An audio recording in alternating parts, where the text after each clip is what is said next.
quiero empezar a entrar en esto de una forma más profunda para que podáis de alguna manera ir identificando también qué os pasa a vosotros, ¿no? O sea, qué síntomas están más presentes en vuestra vida, ¿no? Respecto de esto.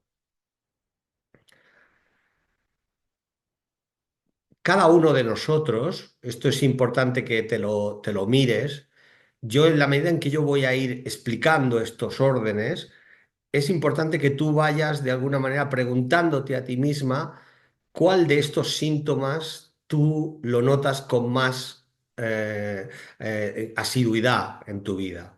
¿Y dónde los puedes notar estos síntomas? Lo puedes notar en tu familia, pero también lo puedes notar, digamos, en tus relaciones exteriores, en lo que tiene que ver con tus amigos, con la pareja, con, digamos, con tus relaciones laborales. O sea, normalmente es como que estos órdenes, que son órdenes de patrón, quiere decir, son órdenes que son una especie de patrón en nosotros, o sea, de una forma inconsciente los vamos llevando por el mundo. Es como que decía Bert Hellinger aquello que lo que no pude tomar de mi propia familia, ando pidiéndoselo a los demás por el mundo. Lo que no pude tomar de mi propio padre o de mi propia madre o de mis abuelos o de mis hermanos, o cómo lo tomé, ¿de acuerdo? Ando pidiéndolo y preguntándolo y buscándolo, a lo mejor en las parejas, o a lo mejor en los hijos, ¿de acuerdo? O a lo mejor en el trabajo, en las diferentes áreas de la vida, ¿no? Entonces aquí hay como una necesidad profunda de eh, mm, poder comprender y poder concienciar y luego poder transformar esas, digamos, esas fortalezas y carencias que hay en mi propio sistema para poder entrar en una dinámica que sea realmente coherente con hacia dónde yo quiero dirigir mi propia existencia. ¿De acuerdo? Porque es cierto, venimos de un sistema familiar y evidentemente que nuestro corazón necesita abrir desde el agradecimiento, digamos, plenamente toda su apertura para que verdaderamente se produzca el poder tomar, como decíamos el otro día, ese tesoro que sobre todo es lo que la familia nos ha ofrecido, ¿no?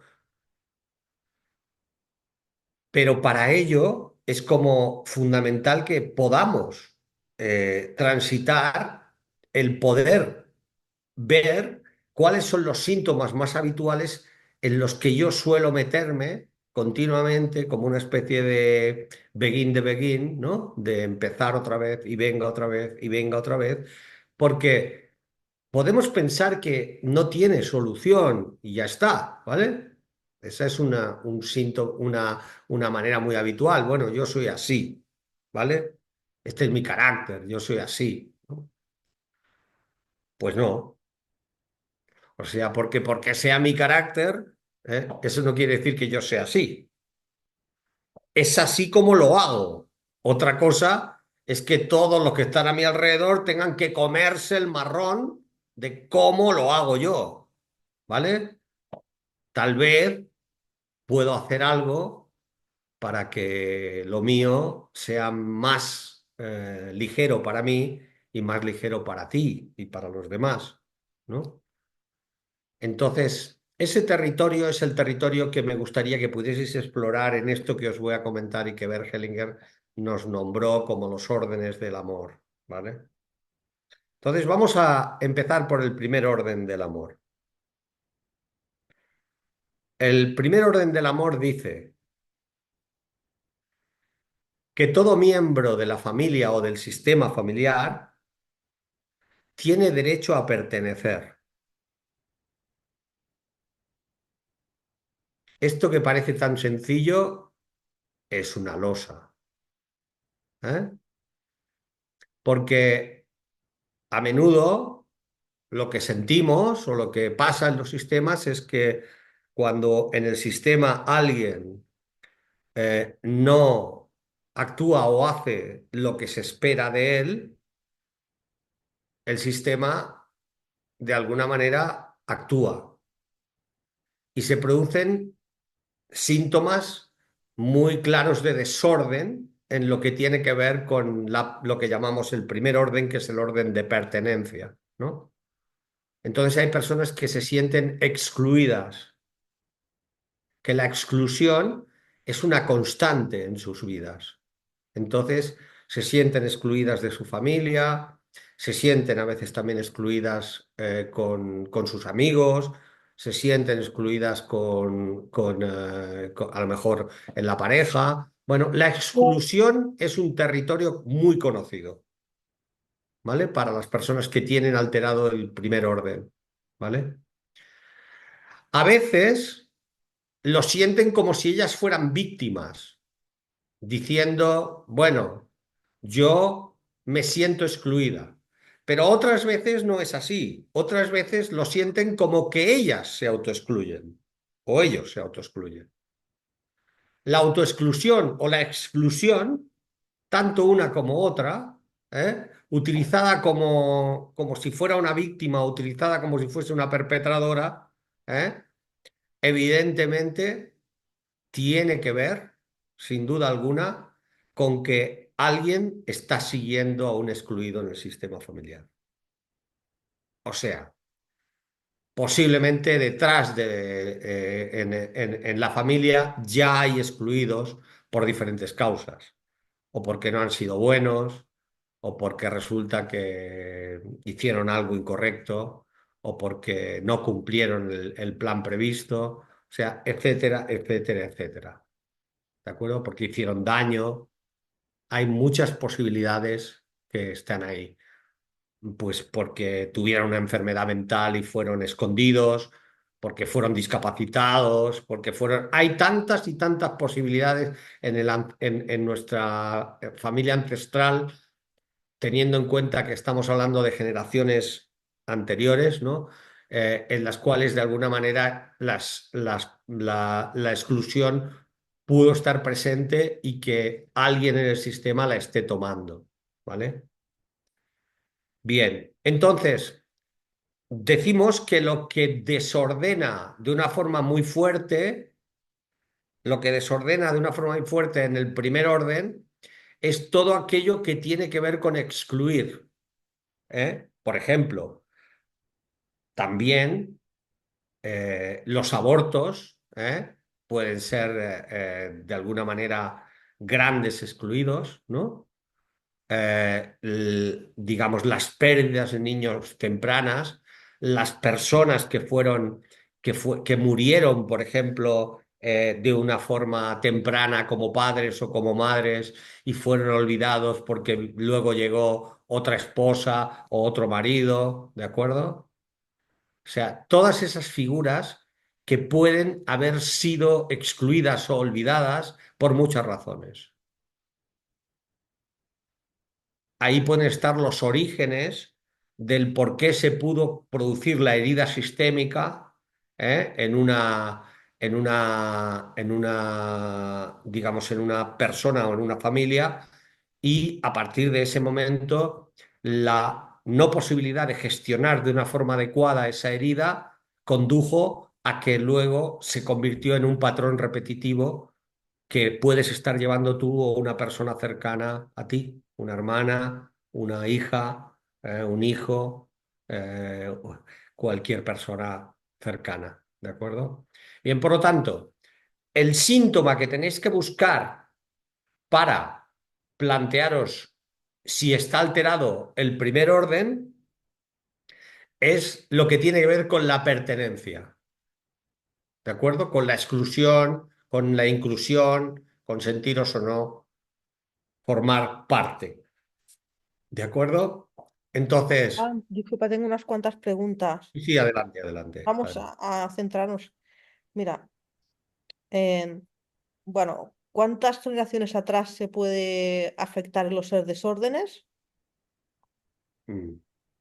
Bien, o sea, la afectación puede ser muy, muy trasera. O sea, puede ir muy atrás, ¿de acuerdo? Porque depende mucho de los hechos, de la gravedad de los hechos, ¿vale? Pero es cierto que normalmente la influencia más potente es desde tatarabuelos hacia aquí, ¿de acuerdo? Tened en cuenta que cuando hablamos de influencia, desde el punto de vista de lo que tiene que ver con el trabajo sistémico ancestral, estamos hablando de todas las personas que tienen nuestra sangre, ¿de acuerdo? Y cuando hablamos de abuelos o bisabuelos o tatarabuelos, no solo hablamos de ellos, estamos hablando de los tíos abuelos, los tíos bisabuelos y las tías tatarabuelas, todo a derecha y a izquierda también, ¿de acuerdo? O sea, todo lo que es sangre 100% nuestra, el nivel de influencia es muy alta, ¿de acuerdo? Sí, luego hay otra compañera que dice, yo ocupaba el lugar de un aborto de mi madre y me autoexcluía. ¿Puedes explicar eso sistémicamente? Sí, o sea, ese es muy habitual en el trabajo sistémico que podamos ver cómo hay personas que, evidentemente, sin ni siquiera tener la más mínima idea de esa información, o sea, no hace falta tener ninguna información para estar representando, digamos, algo en el sistema. De hecho, o sea, el que sea secreto lo hace mucho más, digamos, activo. Cuando, digamos, la información sale a la luz, o sea, no quiere decir que la transforme completamente, pero solo el que salga a la luz de una forma natural, ¿eh? No hay que forzar esas situaciones, no hay que forzar secretos, ¿no? Si sale de una forma natural, es muy posible que ahí se alivie algo inmediatamente.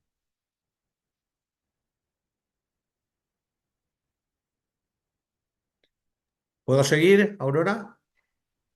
Hola, Joan. Sí, la última pregunta es, ¿excluir como forma defensiva de negación? Que no he acabado de entender. Excluir como Como forma forma defensiva. defensiva de negación, no acabo de como, como mecanismo de defensa. Ah, bueno, digamos, en realidad, en el sistema, cuando se producen desórdenes, lo que se está produciendo es un mecanismo de evitación o de defensa. O sea, en realidad el sistema se defiende de esa manera. O sea, sucede una situación grave que no puede ser gestionada de una forma ordenada y automáticamente lo que hace el sistema es, digamos, proteger sobre todo a la supervivencia de todo el sistema, aunque sea a través del sacrificio de una de las personas. O sea, el sistema está por encima del individuo. Es así. Lo que es la conciencia sistémica, que es la que de alguna manera maneja el inconsciente familiar, que maneja de alguna manera el movimiento o la vibración emocional del sistema, lo que hace es, sin duda alguna, proteger a todo el sistema. Entonces, si hay una gestión adecuada, no es necesario que se produzca un mecanismo de defensa.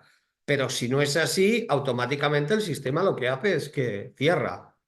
Cierra porque no se puede en ese momento. Es tanto el dolor o tanto la dificultad que no es posible gestionarlo. Entonces el sistema ¿qué hace? Defensa. Y la exclusión puede ser perfectamente, claro, a través de la exclusión se produce una protección de todo el sistema. Se excluye al malo, por decirlo de alguna manera, ¿no? Y por decirlo de algún modo, el sistema eh, mm, digamos, pues se cubre para no sentir más dolor. Sin embargo, ¿qué se consigue con eso? Como no hay una buena gestión y lo que se produce es una exclusión, pues automáticamente eso comienza a repetirse más abajo como forma de dar una oportunidad nueva al sistema para que el sistema pueda gestionarlo de otra manera y liberarlo. ¿Se comprende? Joan, disculpa yo, otra pregunta, porque es importante que estas preguntas nos ayudan a clarificar. Dice una alumna, dice, bueno, ¿cómo se trabaja en una constelación un tema de una hermana excluida si no tienes una buena relación con ella? y quieres sanar el sistema. Tú puedes Bueno, constelar aunque no tengas una buena relación con alguien, ¿verdad? depende, o sea, depende. Como siempre, nada es general, ¿vale? O sea, digamos, el hecho de que yo tenga o no tenga una relación no impide que yo pueda trabajar, ¿de acuerdo? Esto por delante, ¿vale?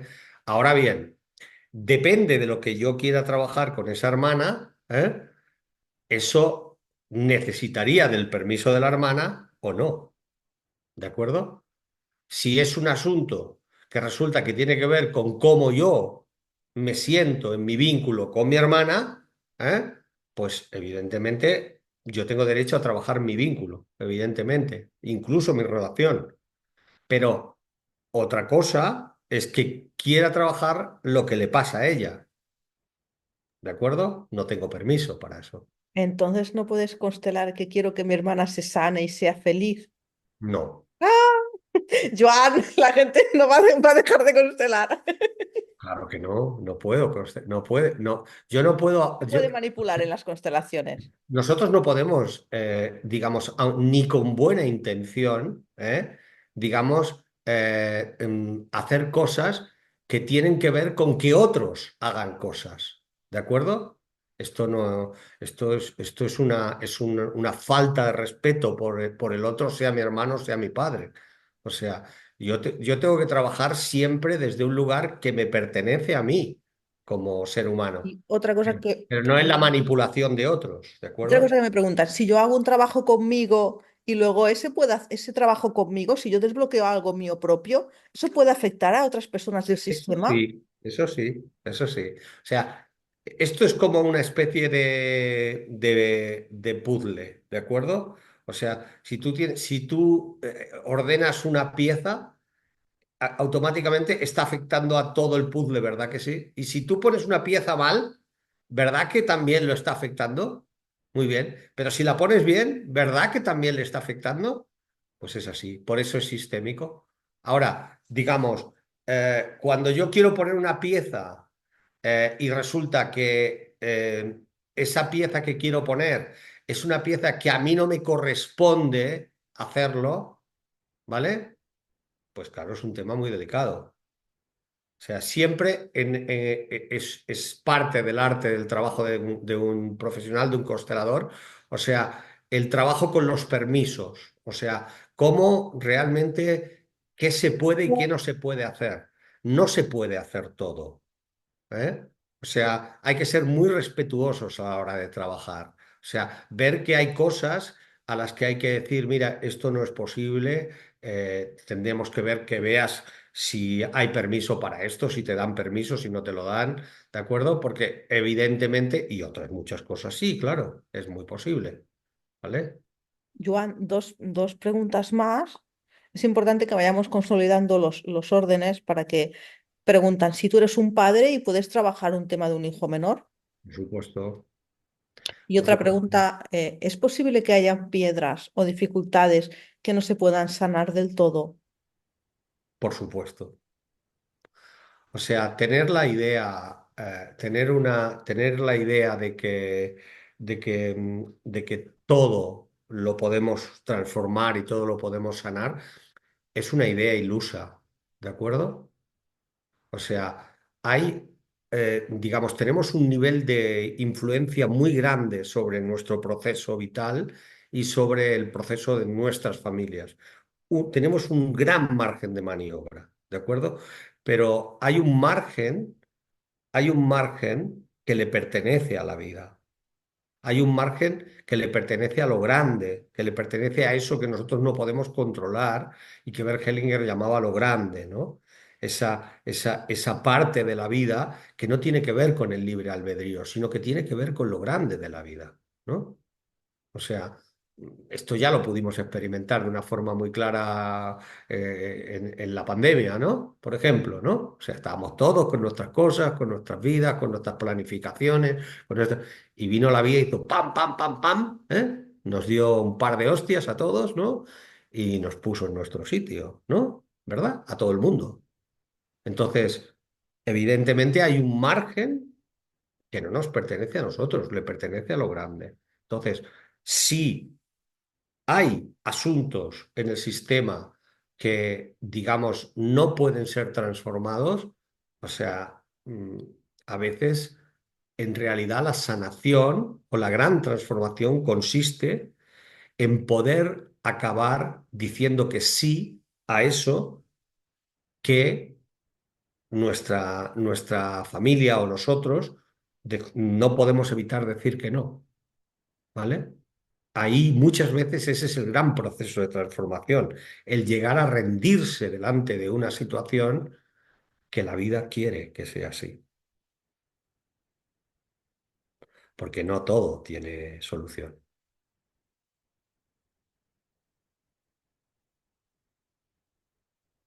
Si no entramos en una dimensión como digamos, todopoderosista, ¿no? Como de que lo podemos todo, ¿no? Y sí, está lleno de gurús que van diciendo eso por ahí, ¿no? Pero yo no estoy de acuerdo. Considero que es una falta de respeto por la vida grande, ¿eh? Creer que en realidad lo podemos todo. Pues no, no lo podemos todo. Pero sí podemos finalmente alinearnos con la vida y decir que sí. Y tal vez eso sea tal vez el acto más grande. Bert Hellinger le llamaba a eso asentir con la realidad. El asentimiento es un estado de conciencia mucho más alto que la propia aceptación. La aceptación es grande, pero el asentimiento es sublime.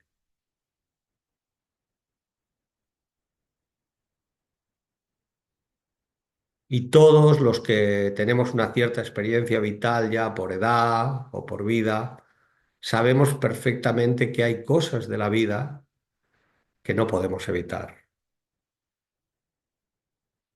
y que cuando somos capaces de remar a favor y no de seguir peleándonos con ello, ahí se produce algo grande en el corazón, algo respira, ¿no? Y algo se ensancha en nosotros. Y cuando luchamos, peleamos contra la realidad, contra lo que la vida a veces pone delante nuestro, a través de una enfermedad, a través de la pérdida de alguien muy amado, a través de tantas y tantas cosas grandes que la vida nos pone delante, pues verdaderamente ese movimiento de asentimiento, es el gran movimiento. Eso a veces no gusta mucho cuando lo digo, ¿eh? Pero la pregunta me lo ha puesto a huevo, como decimos en España, ¿no? Muy bien. Sí, asentir, dice aquí Javier, asentir, digamos que es tomar el hecho o los hechos tal y como son. Sí, tal y como son y al precio que costaron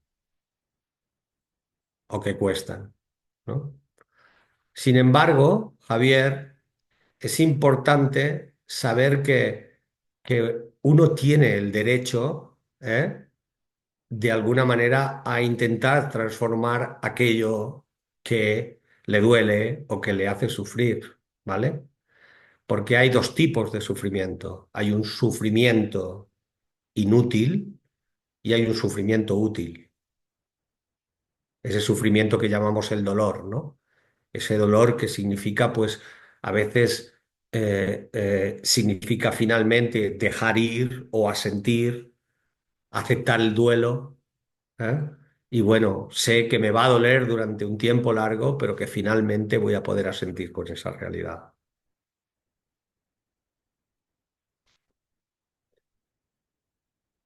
Bien, creo que habría mucho que profundizar en esto, pero bueno, estamos en un formato, digamos, inicial y no quiero tampoco llevar mucho más tiempo. ¿Algo más, Aurora? No, Joan, te iba a decir que nos quedan 15 minutitos. Si quieres hacer el ejercicio, lo dejamos para la siguiente sesión y vamos a los órdenes. Nos quedan solo 15 minutitos. Ah, espérate, ¿me he equivocado? A ver. Estás muy equivocada, claro. Ah, pues perdón, perdón. Nos quedan 40 y Ah, pico de minutos, vale, ¿no? vale, pues perfecto, tira, tira. Es que tengo el reloj mal, disculpa, disculpa. Con esto de la hora, del cambio de hora, muchos estamos despistados. Pero bueno, yo de momento me mantengo, ¿eh? Bien. Entonces, vamos al segundo orden, si os parece bien, ¿vale? Bien. El segundo orden del amor dice, todo miembro del sistema tiene derecho a ocupar el lugar que le corresponde. Es distinto, ¿eh? Al otro, aunque se parece, es distinto. Porque el otro obedece a la pertenencia y este obedece al orden, al lugar que le corresponde. Entonces, veamos esto. En realidad, ¿cuál sería el orden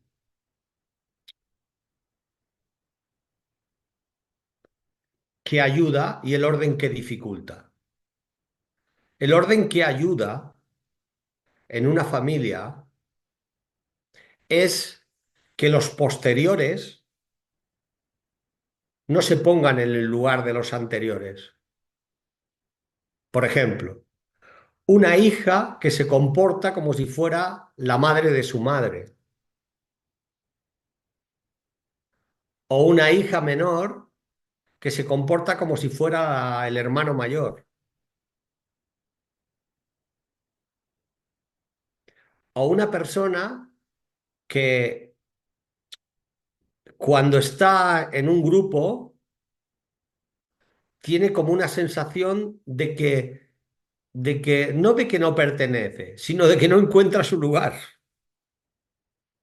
que nunca tiene muy claro en qué lugar tiene que estar, siempre anda buscando su lugar y no lo encuentra. Estos son síntomas muy habituales de una persona que tiene un asunto de orden jerárquico.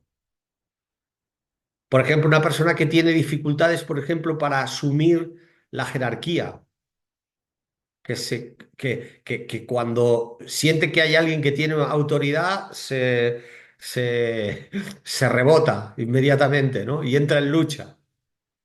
Por ejemplo, no soporta tener un jefe, ¿eh? O una jefa. O tiene conflictos continuamente con sus compañeros, ¿de acuerdo? Por ejemplo, de trabajo, con los iguales. Todo esto son síntomas del segundo orden, del amor. Yo supongo que ya, tanto en el primero como ahora en el segundo, ya las personas vais pensando, bueno, esto me suena, esto me, esto me ronda por algún lado, ¿no? O me veo aquí o me veo allá. Es normal, ¿eh? Iroslo apuntando porque ese es el territorio.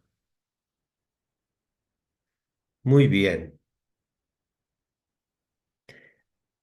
Entonces, por ejemplo, suele ser muy habitual que en familias donde, por ejemplo, se han perdido hijos o ha habido abortos, voluntarios o no, ¿eh? Haya miembros de la familia, por ejemplo, hermanos que están ocupando el lugar de ese hijo, de ese hermano perdido, por ejemplo, que a lo mejor incluso ni se sabe, ni se ha dicho. ¿Vale? Y puede estar ocupando el lugar. Por eso, de alguna manera, no tienes lugar. O, por ejemplo, a lo mejor no está ocupando el lugar, sino que imaginaos, por ejemplo, que el niño murió, era el mayor, y a ella se la considera la mayor, que es la siguiente, ¿vale? Y sin embargo no es la mayor, ella es la segunda, ¿no? Entonces ahí hay un problema de orden. Y la persona tiene una dificultad, sin saberlo, tiene una dificultad para poder encontrar su propio lugar. Se sitúa en eso que yo llamo un lugar arrogante. El lugar arrogante es aquel lugar que uno se arroga y que no le pertenece. Y evidentemente para poder arrogárselo tiene que situarse en una posición, digamos, eh, o más grande o más pequeña. Y en realidad el lugar que ayuda es el lugar humilde. ¿Y cuál es el lugar humilde? El tuyo, el que te corresponde. Ese es el verdadero lugar de cualquier persona. O sea, en realidad cuando una persona puede ocupar su lugar, siente un gran descanso. Dice, yo estoy en mi sitio. ¿Qué pasa cuando una hija, por ejemplo, está, digamos, por ejemplo, por poner un caso, ¿no? Muy habitual que hemos visto muchas veces en constelaciones, ¿no? Cuando se pierde, por ejemplo, una madre o un padre y estás en una edad muy temprana y se pierde un padre o una madre, pues, y a lo mejor tu propia madre perdió a su madre en el parto o la perdió de una forma muy temprana, ahí muy a menudo puede pasar el hecho de que la hija, de una forma inconsciente, se convierta en la abuela, ¿de acuerdo?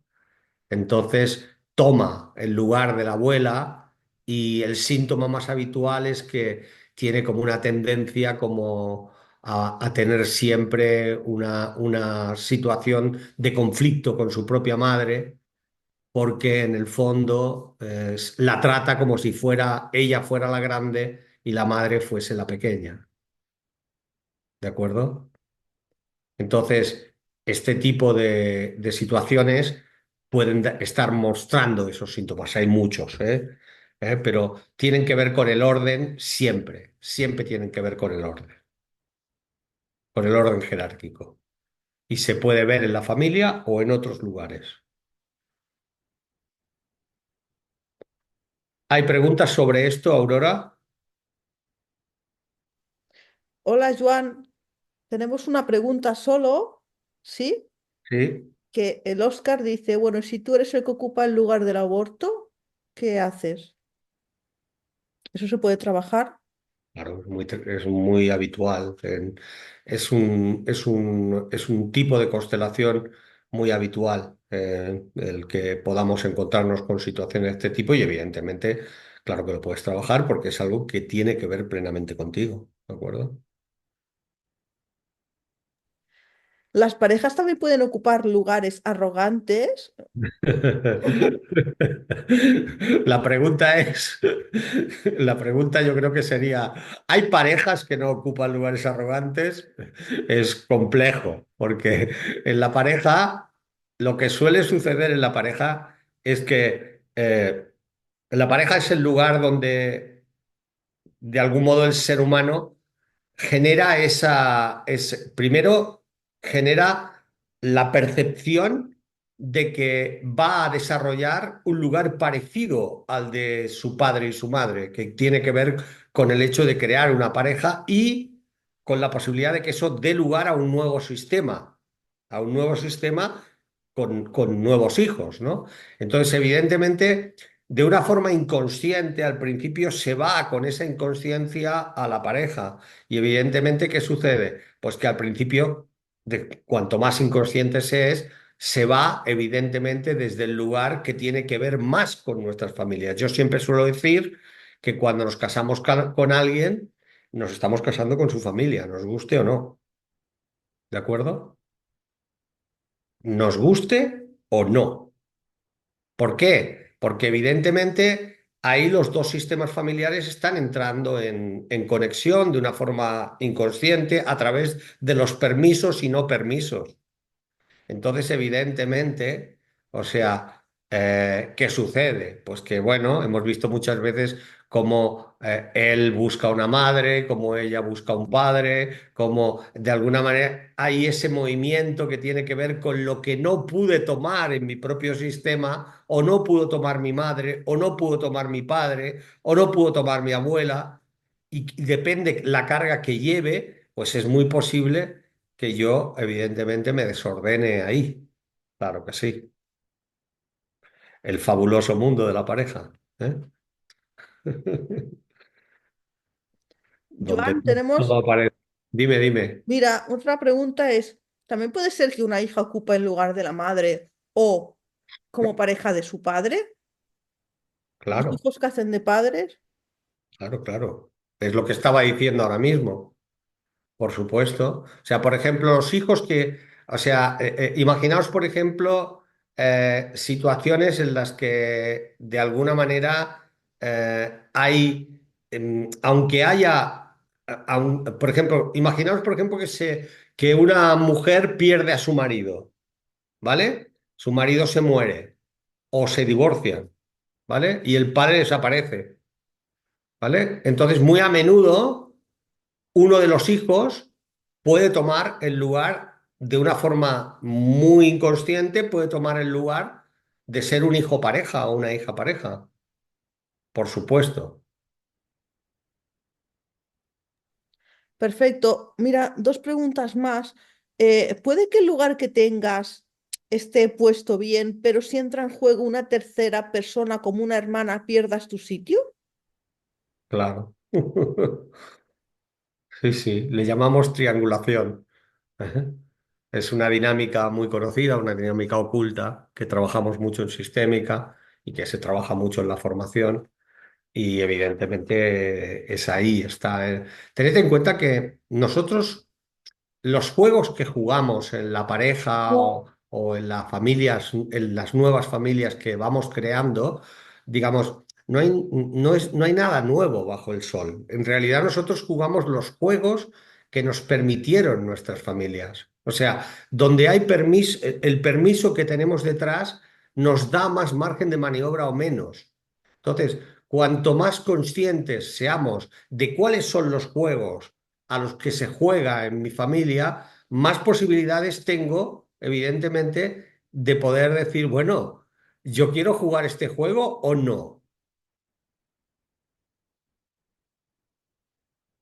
Pero si soy inconsciente, si no me doy cuenta, lo que va a pasar es que voy a decir, es que yo no quiero ser como mi madre, ¿no? Bueno, pues no te preocupes. Condición sine qua non para, no, para ser como tu madre, es no querer ser como tu madre o con tu padre, ¿de acuerdo? Como quieras. O sea, no quiero ser como mi padre, seré como mi padre, ¿eh? No quiero ser como mi madre, seré como mi madre. El único modo de realmente desarrollarme de una forma más acorde con lo que realmente yo necesito, ¿eh? Es que sea capaz de no luchar ni pelear con no ser como mi padre o como mi madre, sino poder tomar a mi madre y poder tomar a mi padre desde un buen lugar. Como os decía el otro día, desde el gracias, lo siento y te doy un lugar. Joan, Irene nos pregunta, ¿hay cambios en la relación de pareja a nivel del vínculo cuando se tienen hijos o cuando no? Absolutamente, claro. Esto yo creo que cualquiera que tenga hijos lo sabe, ¿no? O sea, lo que hay cambios relacionales muy potentes, ¿de acuerdo? Y a nivel de vínculo es muy claro, porque cuando estamos en la relación de pareja y no hay hijos, ahí no hay un vínculo primario, hay un vínculo relacional o secundario, ¿de acuerdo? Que es un vínculo que se produce a través del amor y de la sexualidad. Pero cuando aparecen los hijos, nos convertimos en padres. Y cuando nos convertimos en padres, nos convertimos en familia. A partir de ese momento, hay un doble vínculo, el vínculo de pareja y el vínculo de padres. Por lo cual, si se produce un divorcio, es evidente que es un divorcio más sencillo cuando no hay hijos que cuando hay hijos. Porque evidentemente, si en un divorcio alguien intenta, digamos, romper el vínculo de padres, están intentando romper algo que no se puede romper, es imposible romperlo. Se puede limitar la relación, pero no el vínculo de padres. El vínculo de padres es de por vida, haya relación o no haya relación. En cambio, el vínculo de pareja Es un vínculo, como es un vínculo relacional, es un vínculo que puede disolverse. Juan Pedro nos pregunta, ¿es evitable que con tu pareja estés trabajando algún tipo de relación con algún miembro de tu familia? ¿O es posible que también o es posible que también que siendo ese el planteamiento inicial de la pareja funcione? No acabo de entender la pregunta. Yo tampoco. Vamos a ver si Pedro la aclara un poco más, pero Sofía dice, ¿hay alguna diferencia entre el lugar de los mellizos gemelos a los hermanos típicos en el orden al nacer y en su vínculo? Sí, sí, sí, sí, sí, o sea, evidentemente. O sea, el tema de los mellizos gemelos, como el tema del gemelo solitario, son temas para darle de comer aparte en la formación, ¿no? O sea, pero por supuesto, en la situación de los mellizos gemelos, ahí hay un tema de orden también, ¿no? Y evidentemente, digamos, normalmente se suele plantear que el orden viene en virtud de quién nace primero, ¿de acuerdo? Pero en realidad, desde el punto de vista sistémico, no es tan claro que sea de quién nace primero, ¿de acuerdo? Sino realmente de quién fue primero a nivel celular, ¿no? Y muchas veces eso a veces se ve en una constelación, ¿vale? Ah, mira, Pedro dice, me refiero a que si siempre nos vinculamos con la pareja, que estamos trabajando algún vínculo familiar o algo que falta en el sistema, si es posible, aun siendo así, que la pareja funcione después del enamoramiento y de esa fase de... Claro que sí. El enamoramiento es una enajenación mental transitoria que solemos tener, ¿no? Es una manera de llegar a la relación de pareja, pero no la única, ¿vale? Entonces, lo que suele pasar con el enamoramiento, que ya lo dice la palabra, enamoramiento, ¿no? O sea, evidentemente, pues es que en realidad cuando baja la mentira de la química, entonces existe una oportunidad. Existe una oportunidad. ¿Qué sucede? Que muchas de las personas que conectan con el enamoramiento, cuando eso baja, dicen, no toman la oportunidad y dicen, no, yo quiero esto de nuevo y entonces van a buscar otra situación y van así, así, así hasta que se cansan y entonces en algún momento les da alguna oportunidad. Pero en realidad, o sea, el enamoramiento es una fase y cuando se pasa de esa fase, existe la oportunidad de decir, hombre, ya no es lo de antes esto, pero evidentemente aquí hay algo lo suficientemente importante para mí como para que me quede. Y ahí entra eso que yo llamo estar en amor, que no es lo mismo que estar en enamoramiento, ¿no? O sea, si el amor sigue existiendo, aunque ya no haya esa trampa vital de la química, ¿de acuerdo? De esa química que te arrastra, pues entonces ahí hay otras posibilidades, claro, muy interesantes. Seguimos con las preguntas, Joan, porque claro, las preguntas ayudan a poner contexto a otras cosas. Claro. Preguntan, ¿se puede volver a ordenar la pareja cuando se ha establecido esta dinámica de madre-hijo, padre-hijo desordenado? Sí, se puede siempre y cuando, digamos, exista un proceso de transformación en la pareja. Claro que se puede. Claro que se puede, por supuesto. Realmente yo creo que la pareja es una oportunidad grande en la vida de dos personas para transformar. Entonces, la transformación puede venir, por supuesto, en cualquier fase, siempre y cuando haya una conciencia por parte de las dos personas y un deseo profundo de producir esa transformación. Claro que sí. Y Carolina dice, aunque el vínculo de pareja se haya diluido, una pareja que no ha tenido hijos, ¿una expareja puede ocupar el lugar de pareja en tu corazón y no ser consciente de ello? Sí, les llamamos, le llamamos amores platónicos o amores idealizados. ¿De acuerdo? Son dos tipos, diferentes. El amor platónico no es lo mismo que un amor idealizado. En este caso, casi seguro que estamos hablando de un amor idealizado, porque está hablando de una expareja, ¿no? Entonces, puede ocupar, por supuesto, como un fantasma, puede estar ocupando un lugar plenamente ahí, ¿no? Y otra pregunta es, ¿a veces esos amores idealizados que están en el corazón, ¿sí? ¿Pueden estar vinculados a excluidos en nuestro sistema o temas familiares? Exactamente. O sea, cuando existen estos amores idealizados, en realidad lo que pasa es que la persona en realidad no está viendo a esa persona.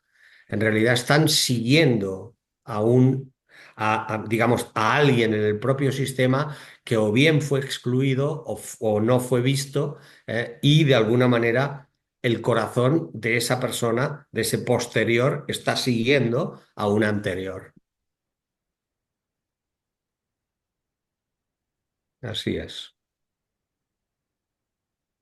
No hay más preguntas de este tema, Joan. Perfecto, muy bien. Bien, pues entonces voy a ver si nos da tiempo de hacer el tercer orden, ¿eh? Porque son ahora son y 38 y yo Sí, necesito. Joan, pero tenemos muchas personas que entraron esperando el ejercicio. Vamos a ver si nos da tiempo de hacerlo. Por eso digo que o si me meto en el ejercicio, no va a dar tiempo de acabar el tercer orden. Podríamos guardar el tercer orden para el próximo día, que es un orden Sí, que suele dar muchas preguntas. sí, y Y también todo lo que ha pasado hoy van a poder recogerlo luego con las dudas que tengan para integrarlo en la próxima sesión, si te parece. Mm. sí, me parece. Bien, pues entonces vamos a dejar el tercer orden para el próximo día, ¿vale?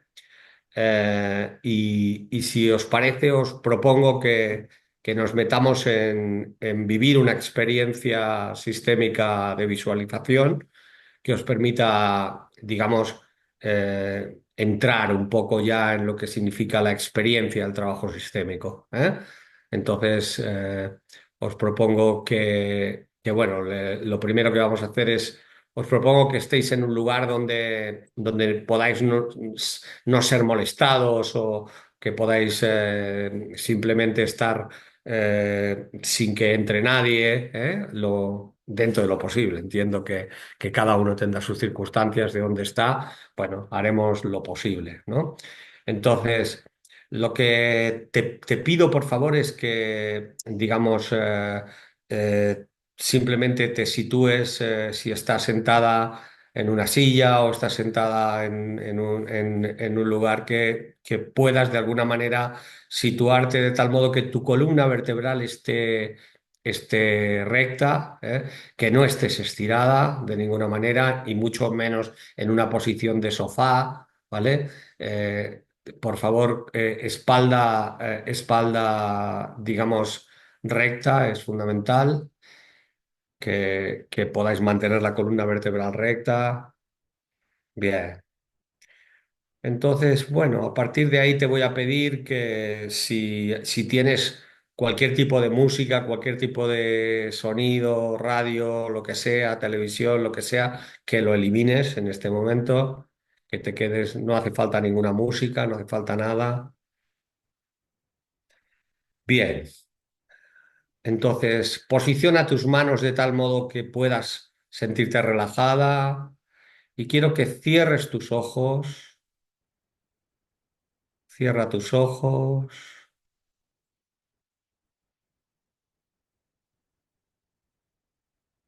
Quiero que dejes caer un poquito el labio inferior y que sueltes un poco la mandíbula inferior, notando cómo ahí se relaja toda esa parte de la cara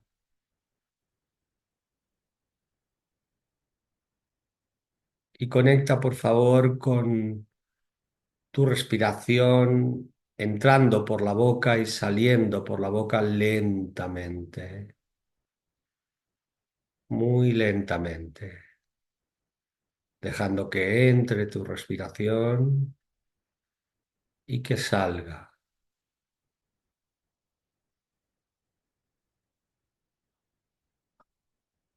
Simplemente cuando entra la respiración, abriendo el diafragma y cuando sale, dejando que tu respiración sea como si empañases un cristal. siempre por la boca, lentamente.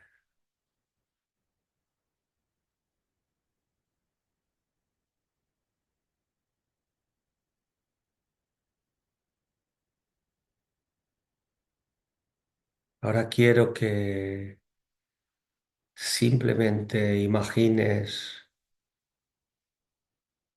no importa cuáles fueron las circunstancias, ni qué sucedió, ni qué pasó, simplemente permite que a tu izquierda, detrás tuyo, sientes cómo la mano derecha de tu madre se sitúa sobre tu hombro izquierdo.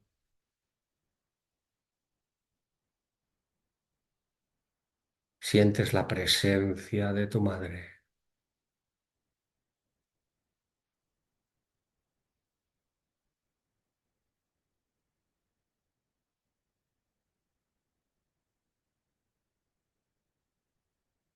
Ahora percibes también cómo detrás de tu madre, en su hombro izquierdo, la abuela materna sitúa su mano derecha.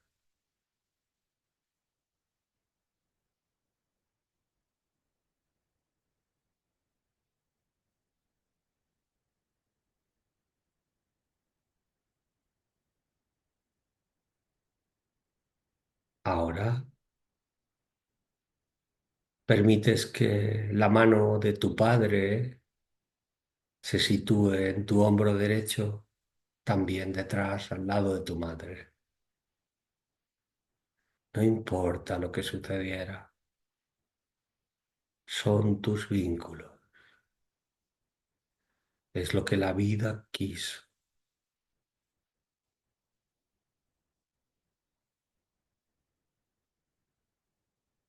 Y ahora detrás de tu padre,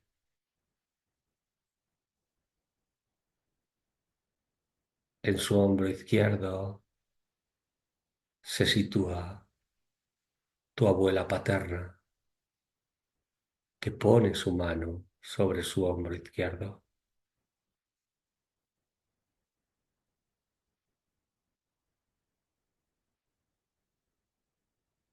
Y ahora se sitúan los dos abuelos.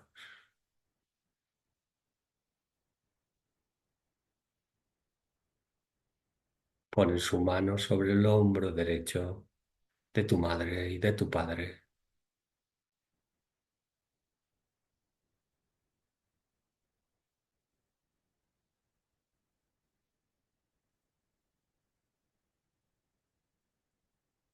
Ahora se sitúan a tu lado tus hermanas y tus hermanos, a derecha y a izquierda, vivos y no nacidos o muertos.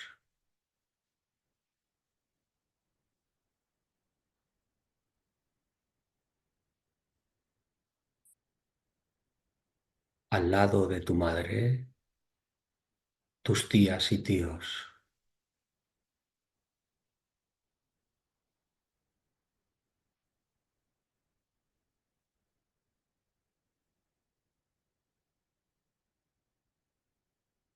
Al lado de tu padre, tus tías y tíos.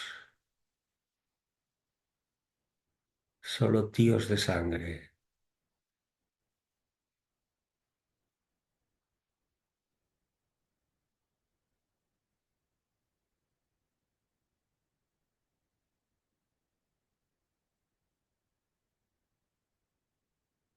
Ahora permite que detrás de tus abuelos, paternos y maternos, empieza a crecer un triángulo grande,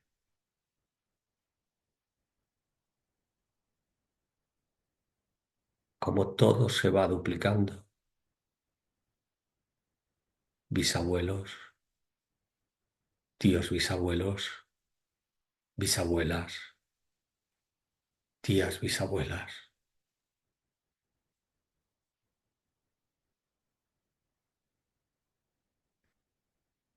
El árbol de tu vida empieza a crecer detrás tuyo de una forma inmensa, de una forma absolutamente grande.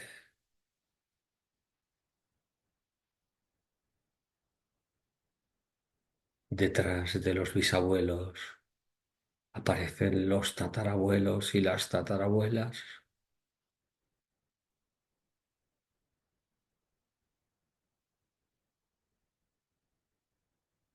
los tíos y tías tatarabuelas y tatarabuelos.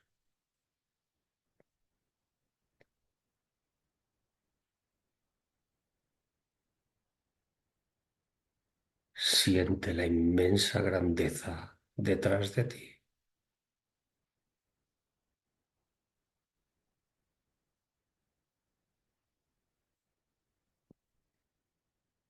Ahora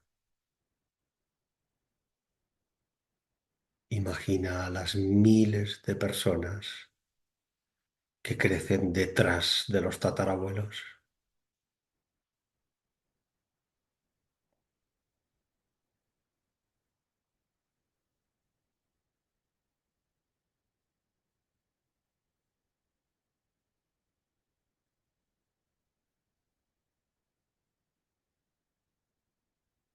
Nota cómo las manos de tu padre y de tu madre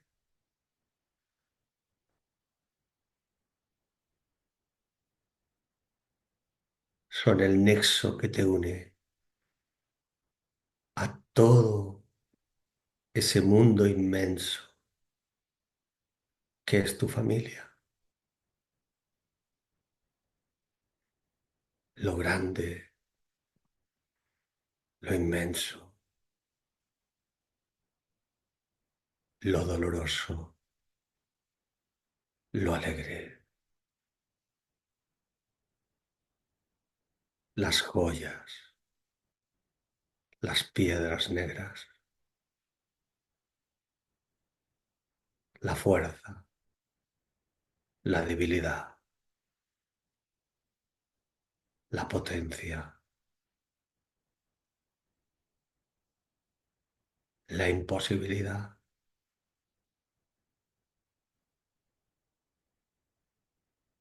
Ahora quiero que imagines allí en el fondo, al final de toda esa cantidad de potencia y de debilidad de tu propio sistema familiar.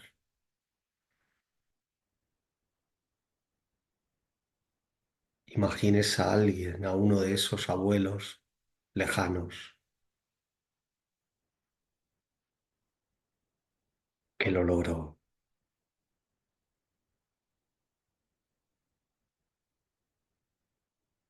que es portador del tesoro inmenso, del logro, de lo que fue posible.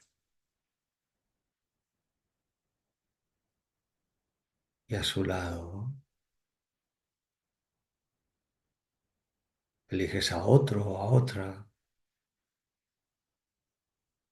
que tuvo un destino difícil, que no lo logró, que fue tan difícil para ella o para él.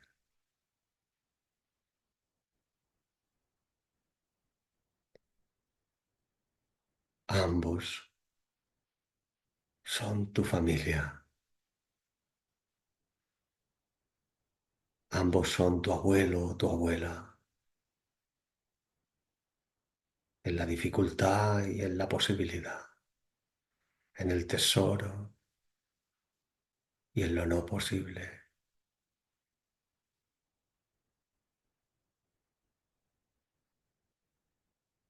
Ahora imagina que puedes en tu interior, sin hacerlo físicamente, darte la vuelta, date la vuelta para mirar a tu padre, para mirar a tu madre.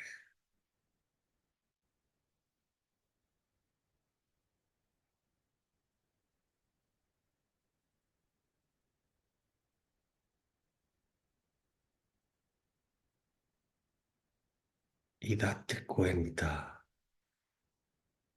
de que ellos dos son una puerta abierta.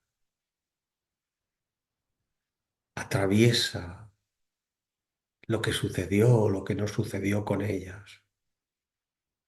Ve más allá de eso. Mira a través de esas puertas que te dio la vida.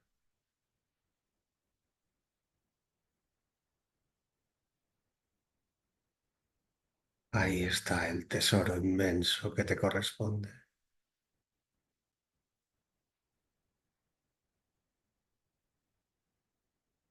Te propongo que vayas ahora a tu corazón e imagina que tu corazón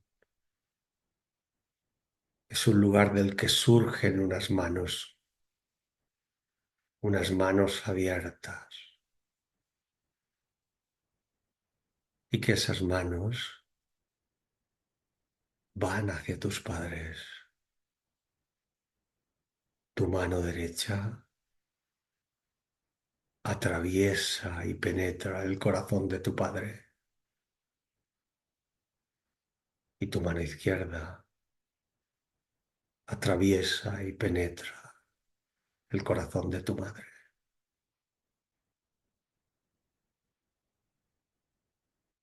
Y esos brazos y esas manos inmensas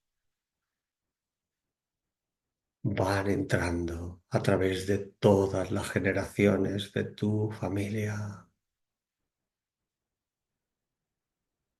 y van tomando los regalos inmensos de cada uno de esos miembros de la familia.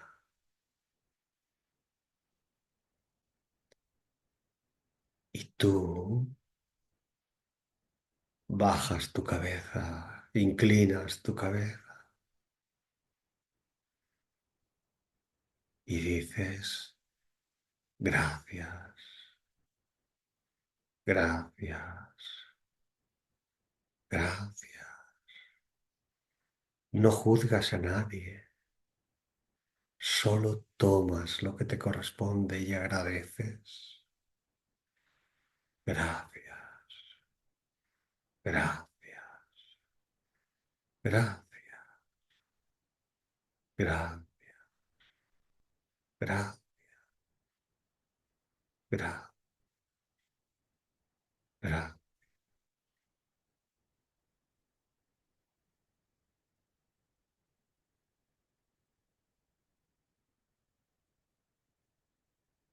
Ahora es posible que en ese viaje de tus brazos y de tus manos, en las profundidades de tu familia, haya lugares difíciles, lugares dolorosos.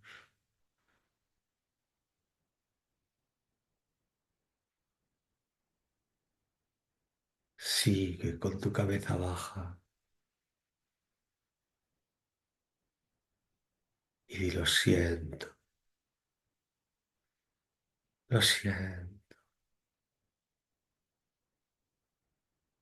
te doy un lugar, te doy un lugar. Y cuando le das un lugar, lo dejas ir, lo dejas ir,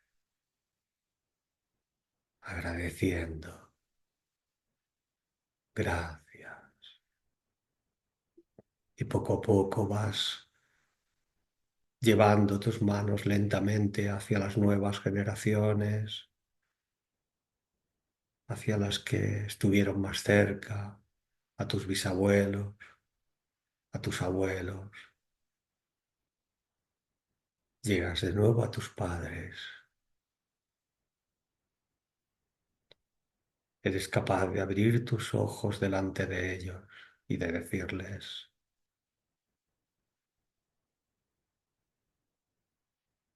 gracias, Padre.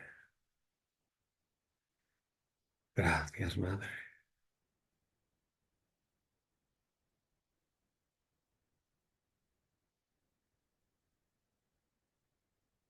Y ahora poco a poco Dejáis que vuestras manos se vayan juntando, ya han salido de la posición de vuestros padres, se van juntando la una con la otra y las lleváis lentamente a vuestro pecho, a vuestro corazón. La llevas a tu pecho, a tu corazón. Ahí empiezas a hacer otra vez la respiración diafragmática, tomando lo que viene de tu padre y tomando lo que viene de tu madre.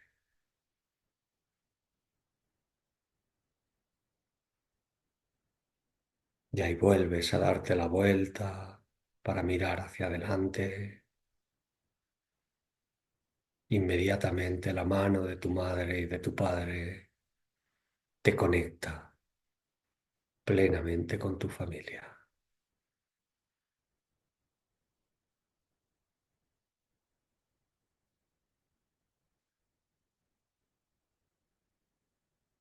Es posible que tengas marido, o pareja o hijos. Ahora sitúalos a ellos, si es así.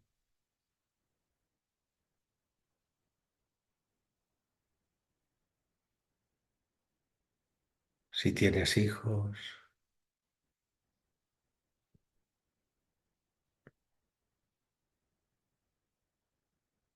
pon también tu mano o en su hombro derecho o su hombro izquierdo, depende si es el padre o la madre.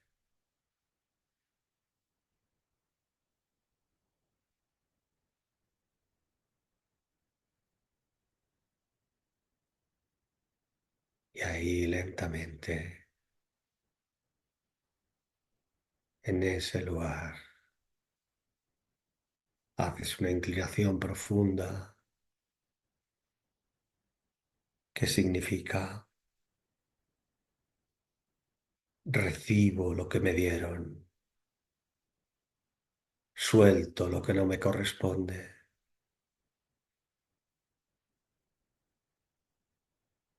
y entrego lo que corresponde.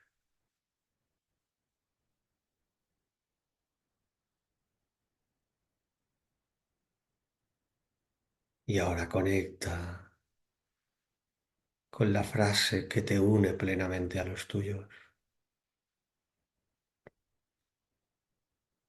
Yo soy uno de vosotros.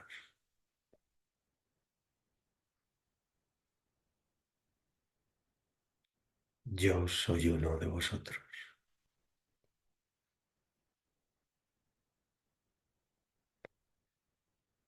Y ahora tengo la vida.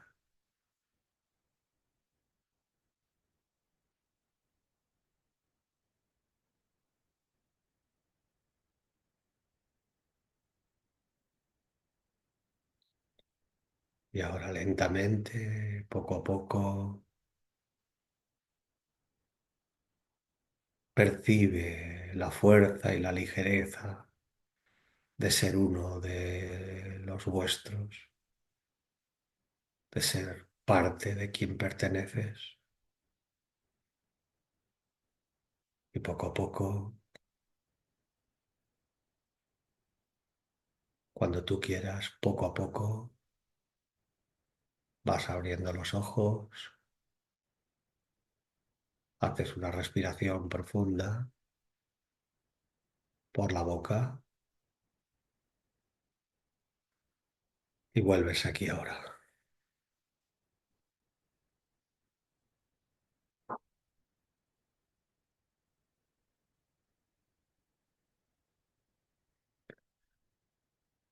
Bien, bueno,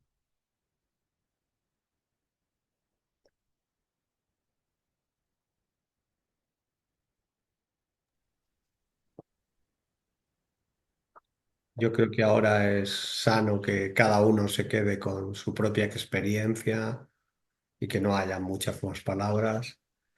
Mi consejo es que simplemente lo transitéis y nos vamos a ver el próximo día para continuar, ¿eh? Entonces espero que os haya sido útil y que pues haya servido para seguir viendo la, de alguna manera la utilidad de este trabajo, ¿no? En realidad el trabajo sistémico es sobre todo un trabajo útil para las personas, ¿no? Y espero que hayamos podido sembrar alguna semillita más hoy. Entonces, bueno, encantado de haber podido compartir este rato con vosotras. Espero que nos veamos pronto y las preguntas que podáis tener, pues ya las situáis para el próximo día y las contestamos como hemos hecho hoy antes de empezar. Os envío un abrazo grande a todas y a todos, y nos vemos próximamente. Cuidaos muchísimo. Gracias a todas y a Muchas todos. gracias, Joan. Buenas noches. Gracias.